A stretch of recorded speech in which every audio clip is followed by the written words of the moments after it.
Hi, I'm Ryan Szymanski, curator for Battleship, New Jersey Museum and Memorial. And right now, the Curatorial and Education Department for the Battleship are on the road.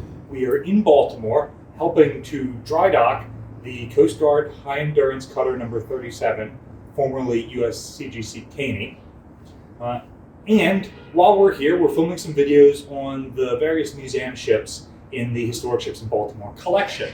Today we're on the Sloop of War Constellation, which is a Civil War era warship, and she embodies basically the entire evolution of naval armament. This is the portside number 1 gun, and it's the oldest type of gun carried on board the ship. It's a 32-pounder.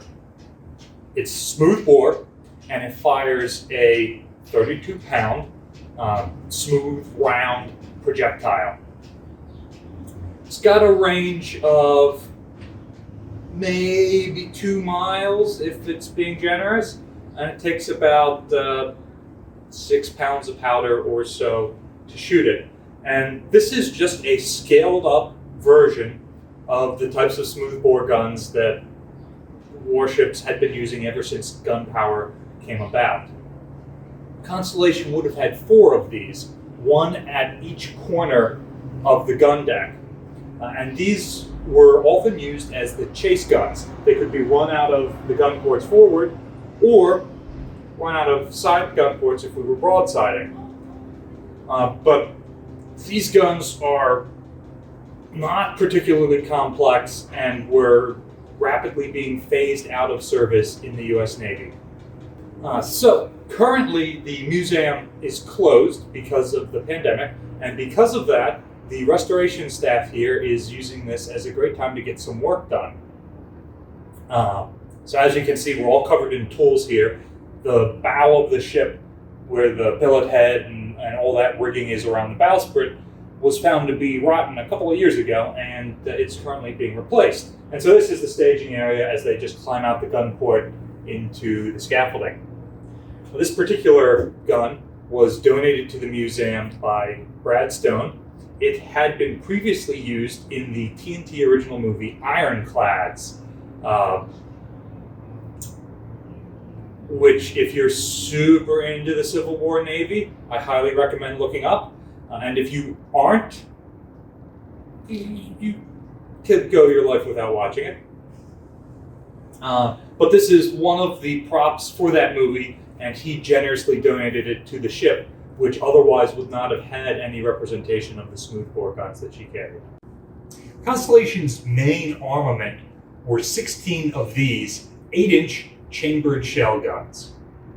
Notice that the terminology for measuring the shot has gone from 32-pounder, which was roughly 6 inches, to calling this what is an 8-inch diameter weapon. And that terminology continues all the way through to Battleship, New Jersey, and even into the modern Navy. Chambered shell gun. Shell, of course, this is no longer firing solid shot. It is firing an exploding projectile, which was found to be far more lethal against wooden-hulled vessels like this one than just punching a hole in the side of the ship. So the roughly 52-pound projectile was filled with about 2 pounds of powder and had a fuse on it, not like the contact fuses of the battleship, but an actual fuse that had to be cut to length, judging by the range. Maximum range for these guns was a little over 1 mile. And then when it exploded, that fuse would be lit by the charge going off, and if you judged it right, would explode after hitting the enemy ship, causing maximum damage. Chamber, whereas the 32-pound smoothbore guns had a 6-inch bore all the way down, these 8-inch guns have a 5-inch chamber at the breech, which the powder fits into. And because it's smaller, more of the powder is being pushed against the back of the shell. The projectile is still completely round, but it is strapped onto a wooden sabot, which is a flat disc which would cover the powder and make it so that less of the powder escapes around the ball and it can more effectively push the projectile out. This gun needed 9 pounds of powder to achieve its range. It took 14 men handling the lines on this gun to manually run it out and load it. We'll cover that in a separate video. And here's the final evolution in naval gunnery that took place during the Civil War. And it's not too different from what Battleship New Jersey has, in theory at least. This is a 20-pound Parrott rifle.